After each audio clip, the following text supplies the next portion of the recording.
Bueno, aquí hay un flujograma de diagnóstico. Vamos a ver en qué nos ayuda. Un paciente se presenta con azoemia. Dijimos que azoemia significaba elevación de la urea y la creatinina.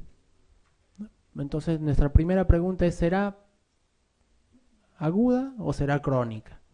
No tenemos idea. ¿Por qué es importante esto cuando llega el paciente? Porque si el paciente tiene insuficiencia renal aguda, podemos hacer algo para ayudarle. Y si es insuficiencia renal crónica, nuestra tarea sería básicamente en que no progrese esta insuficiencia renal crónica, ¿no? Muchas veces ya el paciente viene con eso y su problema es otro, viene por otra cosa.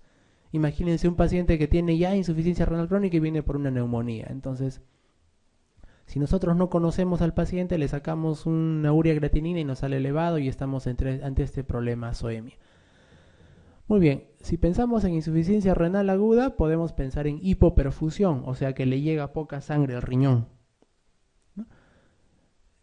Y si hablamos de hipoperfusión, estamos pensando en personas que tienen pues la presión baja, que han tenido hemorragias, que han estado con vómitos, diarreas, pérdidas, ¿no? Deshidratación, o los viejitos que a veces no tienen ningún problema en el riñón, pero solo por estar postrados se olvidaron de darle agua todo el día y se deshidratan, ¿no?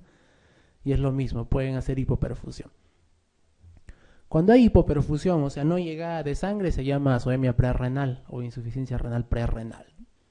Puede ser esta o puede ser que ya haya pasado mucho tiempo y la insuficiencia renal ya esté establecida. O sea, si lo dejamos así al riñón con poca perfusión, a la larga se va a dañar y se va a convertir en una insuficiencia renal establecida en la que ya no podemos hacer mucho, ¿no? Por el momento, por lo menos. Y si la insuficiencia renal ya está establecida, vamos a tratar de buscar, ¿no? Otras causas, ya no solo la hipoperfusión, sino otras causas, por ejemplo, uso de nefrotóxicos. Muchas personas vienen y dicen, sí, doctor, la semana pasada me han diagnosticado infección urinaria y me han dado amicacina, gentamicina y me he estado poniendo toda la semana, ¿no? Y a veces se ponen a sobredosis o 2, 3 veces al día y ya vienen con insuficiencia renal. Sobre todo en los varones tenemos que ver la uropatía obstructiva, los problemas de la próstata, ¿no? Próstata incrementada, que es bastante frecuente en varones, y sobre todo en las personas de escasos recursos, ellos por incremento de la próstata pueden hacer insuficiencia renal o retenciones urinarias. O sea, los pacientes con incremento de próstata pueden estar orinando poco y hay un momento en el que se obstruyen totalmente. En ese momento pueden hacer insuficiencia renal aguda por una obstrucción, ¿no? Otras causas de uropatía obstructiva no solo son las vías urinarias, sino también puede haber uropatía obstructiva cuando se obstruyen los túbulos arriba en los riñones, ¿no? Vamos a ir hablando de eso después.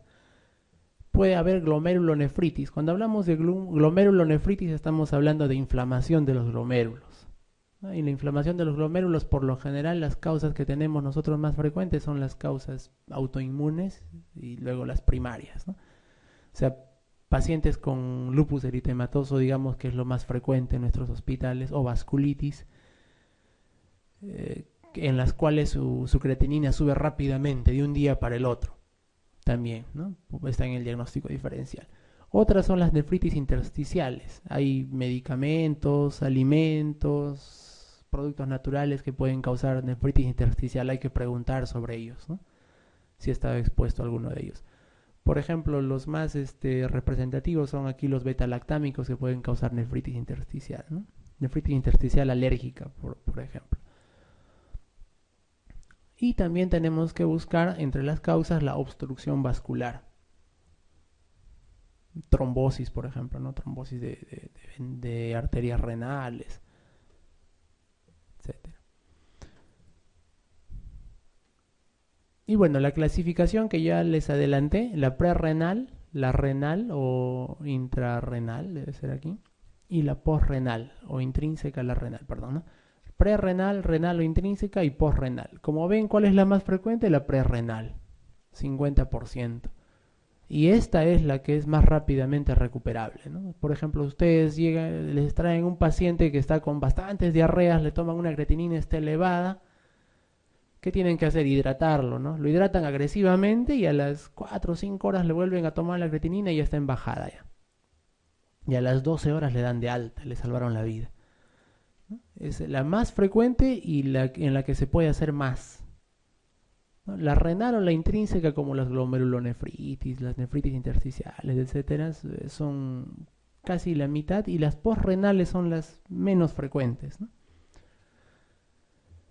Esto significa necrosis tubular aguda. De las que ya son renales, o sea, de las que ya se vuelven intrínsecamente del riñón, la más frecuente es la necrosis tubular aguda.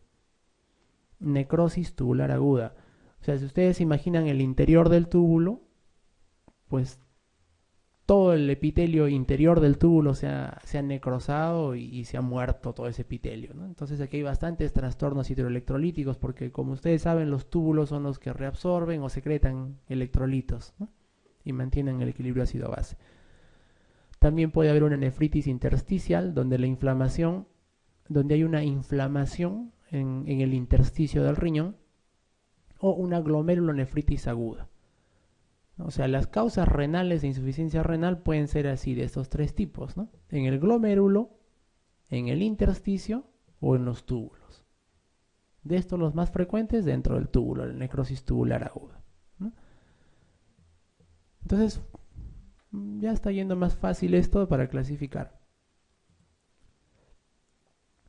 Miren, y de esta necrosis tubular aguda, la mayoría son isquémicas, como les decía. La mayoría son porque al paciente se le dejó mucho tiempo deshidratado, mucho tiempo con bajo flujo renal, y pues se murieron estas células tubulares, ¿no? Y son isquémicas en el 50% de los casos. Y tóxicas en otro grupo.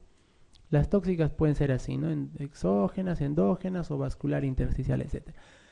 De todo esto, ¿qué les van a preguntar? Les van a preguntar: la ira prerrenal es la más frecuente, es el tipo más frecuente de insuficiencia renal aguda. Eso es pregunta de examen de admisión para residentado, ¿no? Y también de ENAM y de todo ese tipo de exámenes.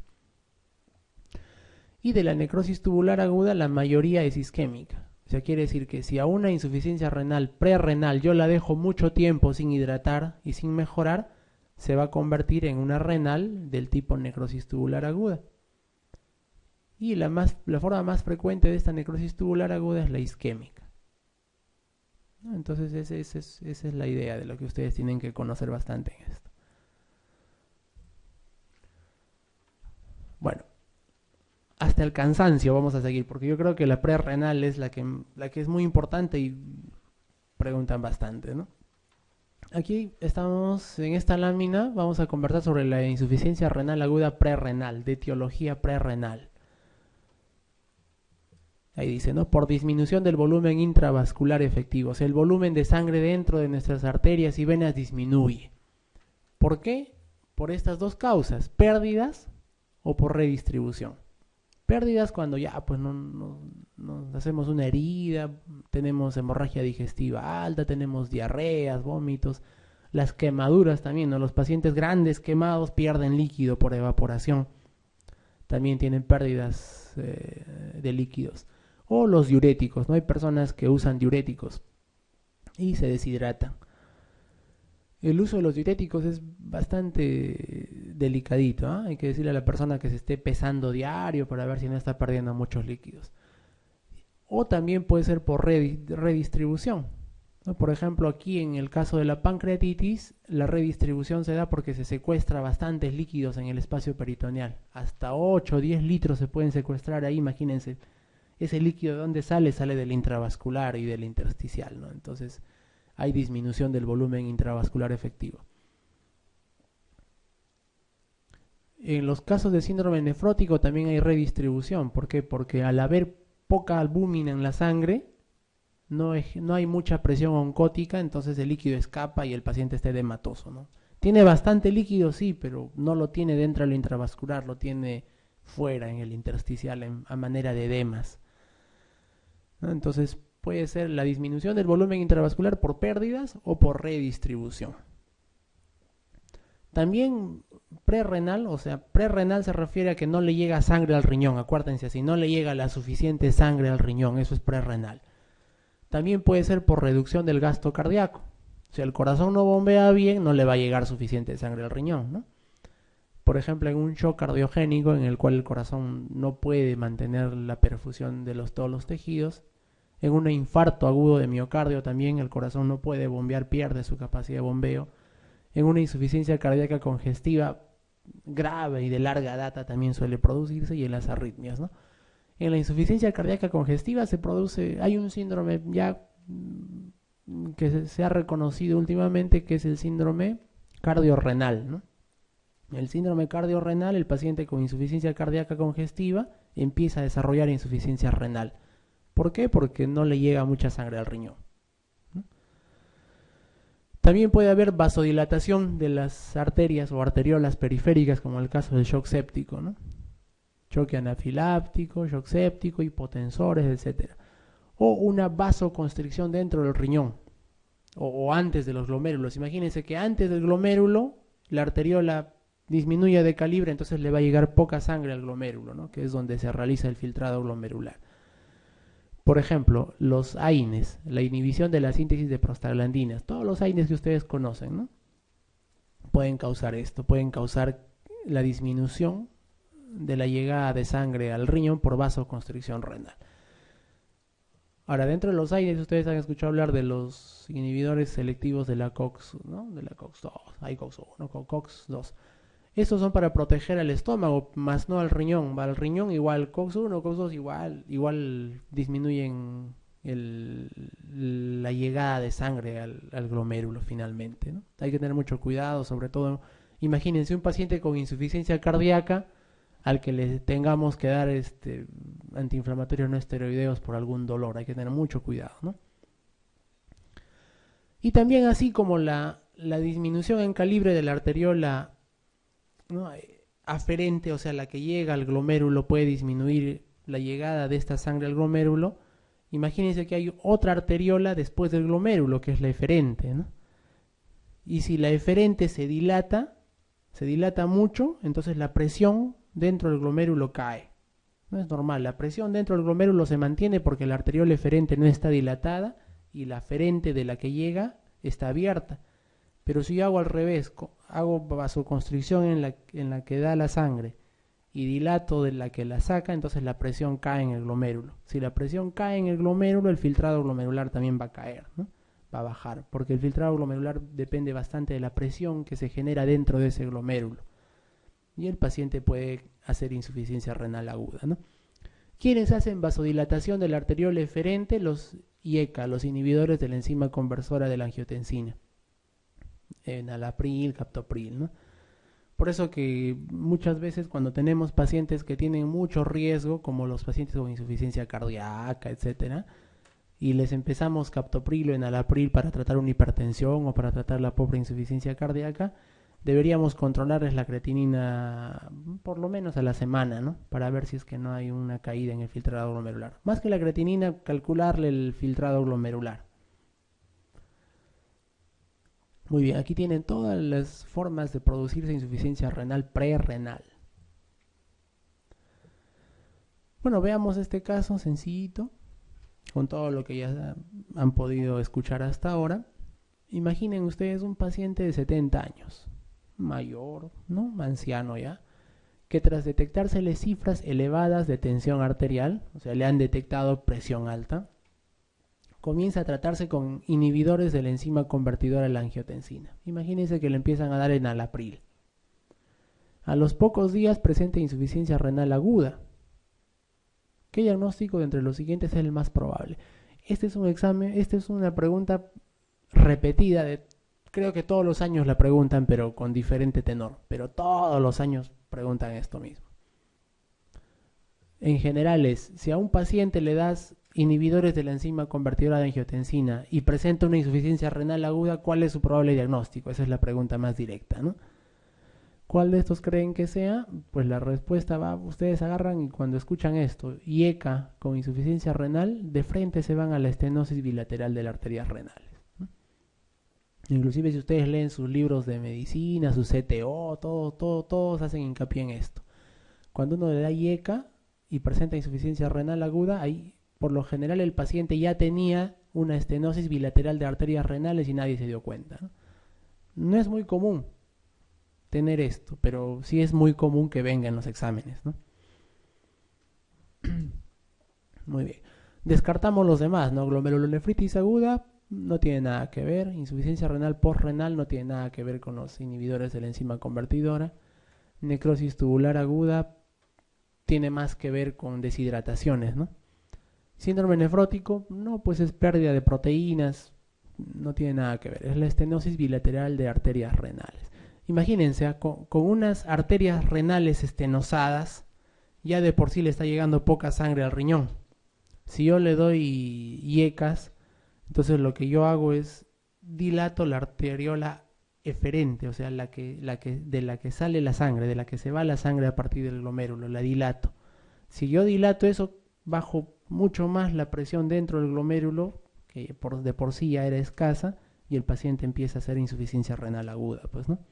Precipito una insuficiencia renal que estaba ahí, a punto de empezar. Una respuesta D, hacia que le acertamos. Bueno, ese es un esquema. Ya lo hemos dicho, pero solo para repetirlo. La hemorragia causa disminución de la presión arterial. La disminución de la presión arterial, ¿no?, por medio de los reflejos tanto del seno carotídeo y del callado aórtico, aumentan la actividad nerviosa de los nervios simpáticos renales, sobre todo de los renales, o sea, de todo el cuerpo, ¿no?, en general, pero aquí nos estamos centrando en los nervios simpáticos renales. Va a aumentar la contracción de las arteriolas renales. Sin embargo, este aumento de la contracción de arteriolas renales, en lugar de mejorar, va a disminuir el filtrado glomerular, ¿no? Si nosotros dejamos que esto se perpetúe, entonces pues vamos a caer en que las hemorragias o las pérdidas sanguíneas o las pérdidas de líquidos en general van a causar una insuficiencia renal aguda establecida, ¿no? Si nosotros no rompemos esto en un inicio, reponemos o sangre o reponemos líquidos. Bueno, ¿cómo valoramos? Vemos que un paciente puede tener hiperosmia prerrenal. Por la historia le preguntamos si es que ha tenido pérdidas, diarreas, sangrados, etcétera. Medicamentos que esté tomando, de repente está tomando muchos vasodilatadores. Si tiene sed, la sed es importante, ¿eh? Es importantísimo, porque a veces uno pasa visita o se encuentra con un paciente y el paciente lo primero que dice: doctor, tengo sed, y ni caso le haces. Ah, ya, está bien, y sigues haciendo todo lo demás. Si el paciente te dice que tiene sed es porque le falta agua, pues, ¿no? Entonces háganle caso a la sed. También podemos descubrir hipotensión ortostática, ¿no? Le tomamos la presión echado, sentado, y etcétera. Taquicardia también es un marcador de que hay insuficiencia renal prerrenal. Reducción de la presión venosa yugular, esto es difícil de ver. Disminución de la turgencia cutánea, o sea, el paciente puede estar más seco, más pálido, ¿no? Sequedad de mucosas, si el paciente está seco, pues está deshidratado. Reducción de la sudoración o reducción de la diuresis. De todos estos, lo más importante, reducción de la diuresis, sed y los cambios en taquicardia y hipotensión, ¿no? Casi siempre cuando un paciente llega, por ejemplo, deshidratado, con náuseas, vómitos y diarreas, uno le pregunta: ¿ha orinado?, ¿no? Te dice: sí. ¿A qué hora? Hace una hora. Ah, estás tranquilo, ¿no? O sea, el paciente orinó, a pesar de que está un poco deshidratado, orinó, le pone su suerito. Tú le preguntas: ¿orinó? Y te dice: no, desde ayer que no orino. Ese paciente ya pues no está haciendo una insuficiencia renal prerrenal ya. Lo mismo dentro del hospital. Yo he trabajado también en hospitales con pocos recursos. Entonces en ese caso tú agarras y lo hidratas al paciente bien hidratado, y después de varias horas le preguntas: ¿ya orinó? ¿Ya orinó? Me cuenta cuando orine, ¿no? Y el paciente en un momento dice: doctor, ya oriné. Ya te vas de alta, ¿no? Porque ya orinaste. Entonces ya salvamos el riñón. Hay que tener mucho cuidado en eso. Tratamiento, entonces, corregir la patología de base.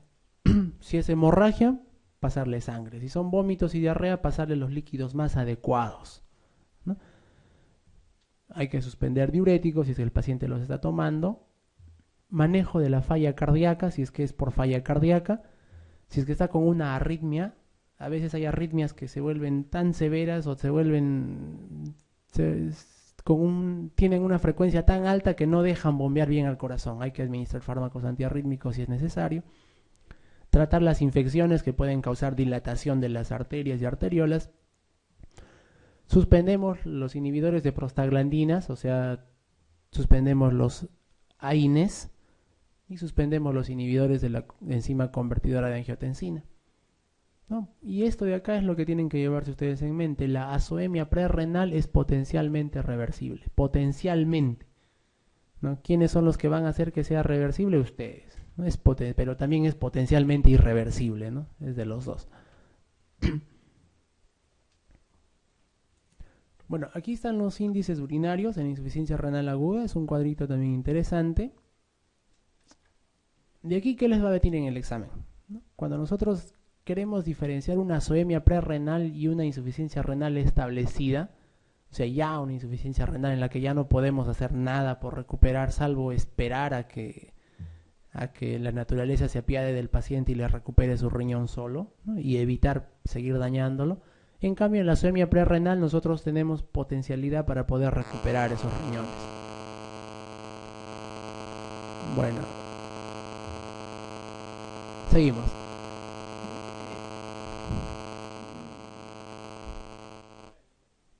¿Mm? ¿De quién es? Bueno, ya, seguimos.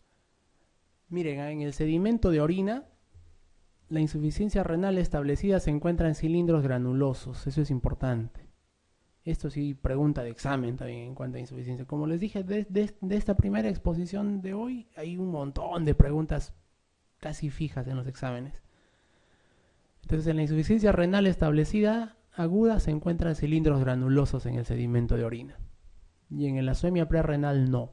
¿Qué son estos cilindros granulosos? ¿Qué son? ¿De dónde vienen? Es el epitelio tubular que se ha muerto y se ha descamado. Esos son los cilindros granulosos. O sea, nos está indicando una necrosis tubular aguda ya, ¿no? Esos son los famosos cilindros granulosos. ¿Y por qué en cilindros? Porque la forma de los túbulos es larga, pues es como un cilindro. Si ahí caen todas las células muertas, entonces va a salir en forma de un cilindro pequeño y largo, ¿no? En la forma de los túbulos. La osmolaridad urinaria también es importante, ya que en la azoemia prerrenal está elevada y en la insuficiencia renal disminuida. ¿Por qué se da esto? La osmolaridad urinaria generalmente, ¿no? Es la concentración de todos los solutos que hay en la orina. En la insuficiencia renal establecida está bajo porque los túbulos, al estar ya muertos, destruidos, etcétera, ya no tienen esa capacidad de intercambiar electrolitos, ¿no? de reabsorber sodio, de reabsorber aminoácidos, de reabsorber fosfato, etcétera, ¿no? O también tampoco tienen la capacidad de secretar.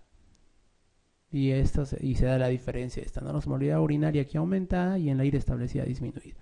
El sodio en orina, miren, cuando tenemos azoemia prerrenal, o sea, cuando nos falta líquidos o nuestro volumen circulante está bajo, el riñón, ¿qué trata de hacer? Trata de retener todo el líquido que puede, ¿no? Y también en ese intento trata de retener todo el sodio que puede.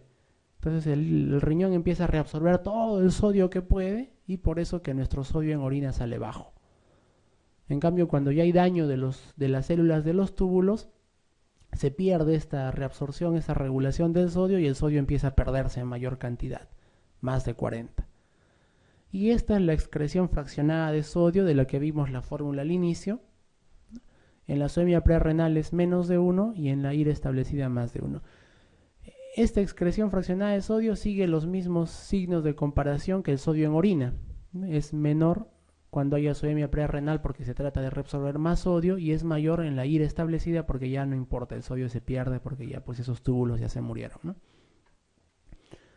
La normalización de creatinina, por lo general en la azoemia prerrenal puede ser en un día hasta 2 días y en la insuficiencia renal ya establecida en la que nos descuidamos y lo dejamos puede ser en semanas, meses o no puede ser nunca ya la reversión, ¿no? Puede quedarse el paciente en insuficiencia renal para siempre. Bueno, esta pregunta también, ¿no? Interesante. Miren, el patrón urinario característico del fracaso renal agudo prerrenal. Prerrenal ya me estoy imaginando que le faltó, perdió sangre, perdió líquido, se distribuyó, etc. Entonces, ¿cuál es? A ver, primero debe haber oliguria, ¿no?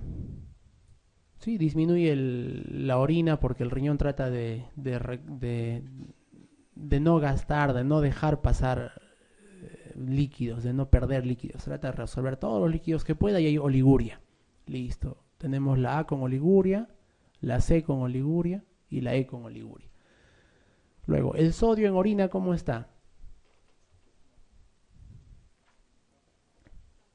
El sodio en orina está bajo, está reabsorbiendo, ¿no? Ya. Y la osmolaridad,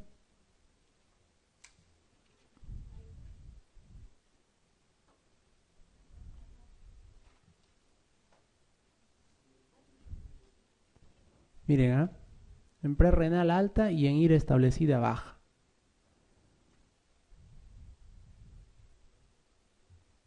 ¿Mm?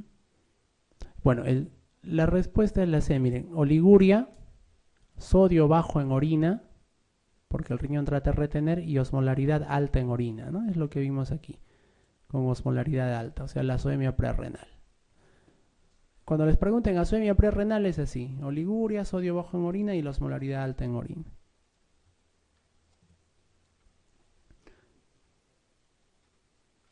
Seguimos con la insuficiencia renal aguda dándole vueltas porque es un tema que es importante. Y ahora, sí.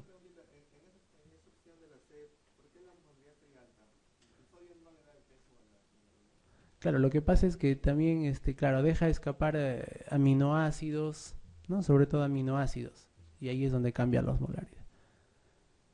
La insuficiencia renal aguda, intrínseca o intrarrenal, ya dentro del riñón. ¿No? Miren, adentro del riñón podemos tener, como dijimos al inicio, por necrosis tubular aguda, que es la más frecuente, o sea, cuando dejamos pasar una deshidratación o una pérdida de líquidos o de sangre, podemos tener que sean producidas en el glomérulo, ¿no? O en el intersticio o en la vasculatura, ¿no? Que pueden ser los grandes vasos o pequeños vasos. Ya cuando hablamos de intrínseca o intrarrenal nos estamos ubicando ya no en la prerrenal ni en la posrenal, sino dentro del riñón. Aquí miren, en la vascular de grandes vasos puede ser por placa aterosclerótica, trombosis, aneurismas, etc., ¿no? Y en la vascular de pequeños vasos por vasculitis, o sea, por enfermedades autoinmunes, en las cuales pueden haber hematuria, ¿no? Destrucción autoinmune de los vasos pequeños. Las glomerulares, aquí no debe, aquí debe ser solo glomerulares, ya no intersticio ni tubular, esto quiten. Y la necrosis tubular aguda sí puede ser isquémica o nefrotóxica, como vimos al inicio, ¿no? Isquémica cuando se trata de una insuficiencia renal aguda prerrenal prolongada y se establece ya la insuficiencia renal, ¿no? Y la nefrotóxica por consumo de nefrotoxinas o administración en el hospital de medicamentos nefrotóxicos, ¿no? Como por ejemplo los aminoglucósidos. Bueno, las alteraciones hemodinámicas, o sea, la pérdida de sangre o la caída de la presión arterial, nos pueden causar vasoconstricción renal. Ya vimos por activación del sistema simpático renal. Y las nefrotoxinas nos pueden causar lesión tubular directa, ¿no? Estas dos pueden coexistir en un mismo riñón. Todas las formas nos van a llevar a disminución del filtrado glomerular, pero la lesión tubular directa, o sea, no la vasoconstricción, sino la lesión directa tubular por nefrotoxinas, puede activar la mácula densa, ¿no? La mácula densa es la que controla la arteriola aferente y eferente. Pueden aparecer cilindros intratubulares, ¿no? Porque las células que se forman o que aparecen dentro de los túbulos salen en forma de cilindros alargados, ¿no? O retrodifusión de fluido también, o sea, estos cilindros pueden obstruir los propios túbulos y los fluidos pues no pasan y se sigue generando más daño renal, es como si se tapona, eso se llama taponamiento renal, ¿no? Cuando hay sustancias dentro de los túbulos que precipitan, pueden ser las propias células, en el caso de necrosis tubular aguda, o pueden ser otro tipo de sustancias, por ejemplo en el mieloma múltiple, ¿no? Las proteínas de Bence-Jones pueden precipitar y obstruir los túbulos, ¿no? Eso se llama taponamiento renal. Todas ellas van a llevar a la larga a disminución del filtrado glomerular. Mire, insuficiencia renal aguda por necrosis tubular aguda isquémica, puede ser por hipovolemia. Estamos repitiendo, ¿no? Repitiendo para ver que ojalá se quede. Necrosis tubular aguda por hipovolemia, por bajo gasto cardíaco, vasoconstricción renal o vasodilatación sistémica. Ya creo que aquí está más fácil ya, ¿no? Uno ya se acuerda fácilmente.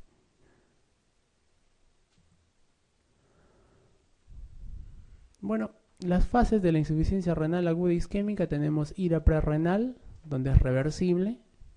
Si nosotros no hacemos nada, nos vamos a necrosis tubular aguda, potencialmente reversible todavía. Y si no hacemos nada, se va a necrosis cortical, que es irreversible, ¿no? Entonces nosotros podemos actuar aquí fácilmente, aquí un poquito más difícil, y aquí ya no. Ya al paciente lo metemos a hemodiálisis nada más. Eso es lo mismo, ¿no? Se ha repetido. Vamos a ver. Otra pregunta. Bueno, unos familiares traen a urgencia a un hombre de 80 años. Se imagina una persona mayor, hipertenso, ya conocido, por un cuadro diarreico coleriforme. O sea, una diarrea abundante, ¿no? Te dicen 10, 20 veces al día. De 3 días de evolución. Ese paciente debe estar deshidratado, ¿no? El enfermo está obnubilado, o sea que está con trastorno de conciencia, está medio adormitado, deshidratado y oligúrico. No está orinando mucho. La presión arterial sistólica es de 80 milímetros de mercurio, la sistólica. O sea, ya como nosotros vimos en nuestro gráfico de autorregulación, por aquí, por estos valores ya se está perdiendo la autorregulación del flujo renal, ¿no? La urea en sangre es de 450, ya se elevó, pues, ¿no? Y la creatinina de 14. Las dos se elevaron. O sea, si el paciente está obnubilado y viene con este cuadro, nosotros estamos pensando que es una insuficiencia renal prerrenal probablemente, ¿no? La excreción fraccionada de sodio es de 5. Nosotros dijimos que el punto de corte es 1, ¿no? Menos de 1, prerrenal, y más de 1 ya una insuficiencia renal establecida porque se pierde la capacidad de reabsorción o de secreción de electrolitos. ¿Usted sospecha que el enfermo tiene que A, fracaso renal por pielonefritis? No. B, glomerulonefritis aguda, no es el cuadro, ¿no? C, vasculitis con afectación intestinal y renal, tendría que tener otros datos para hacer vasculitis, ¿no? Por ejemplo, no sé, hemoptisis, sangrado por la orina, etc. Uremia prerrenal, no. Necrosis tubular aguda es la que nos queda, que es una insuficiencia renal establecida, ¿no? Entonces la respuesta es la E, necrosis tubular aguda. Aquí el dato es la excreción fraccionada de sodio.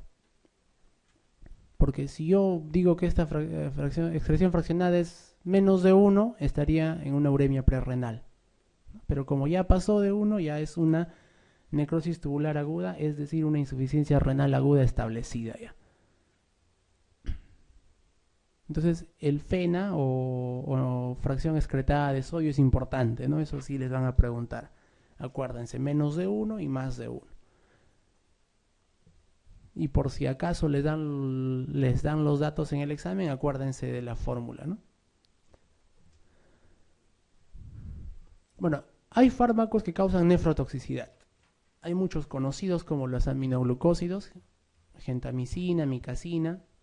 Los medios de contraste utilizados para sacar tomografías, ¿no? Ahora ya no se usa mucho para otro tipo de cosas, salvo para las tomografías.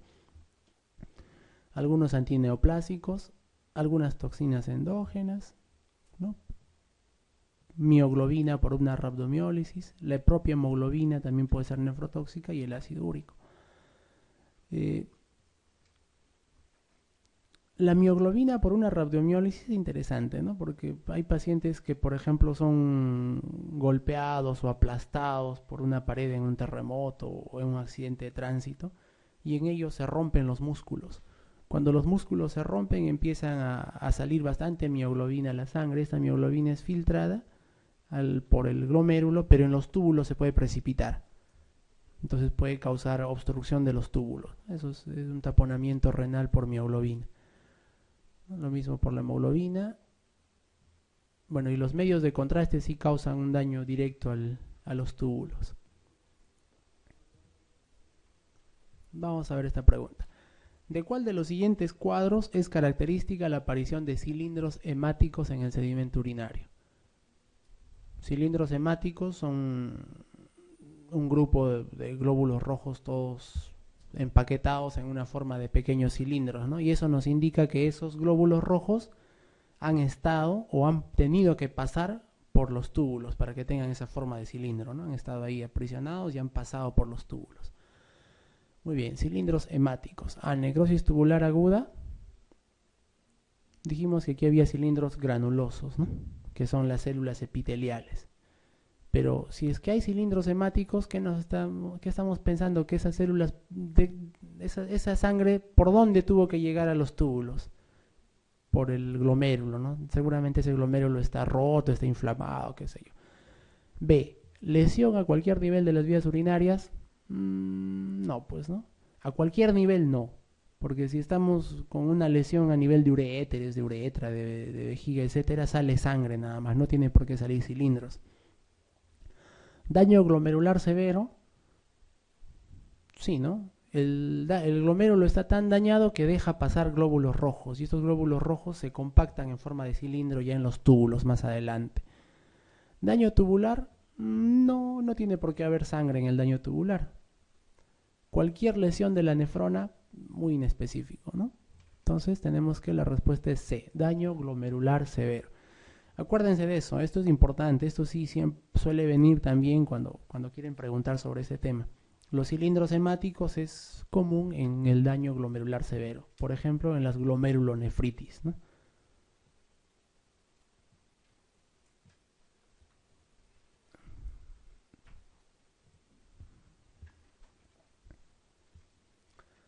Bien, un poquito más a detalle, los fármacos o tóxicos que dañan a los riñones, por ejemplo los aminoglucósidos bastante usados, ¿no? ¿Quién de ustedes no ha escuchado que a un propio familiar o a un vecino o a un paciente le han puesto amicacina, gentamicina, que es muy común?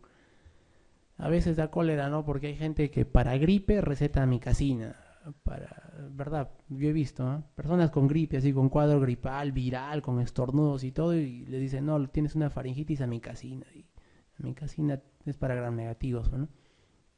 Bueno, estos aminoglucósidos se acumulan en la corteza renal, dañan el túbulo. Miren, el deterioro funcional renal se produce en 7 a 10 días después del inicio de tratamiento.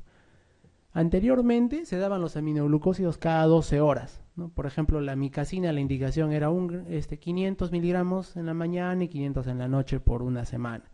Entonces, al ver el daño renal y al estudiar mejor la farmacocinética de los aminoglucósidos, se ha visto que los aminoglucósidos están en un grupo de antibióticos que se llaman dosis dependientes. O sea, más importa la dosis inicial que le des que el tiempo, que los intervalos, ¿no?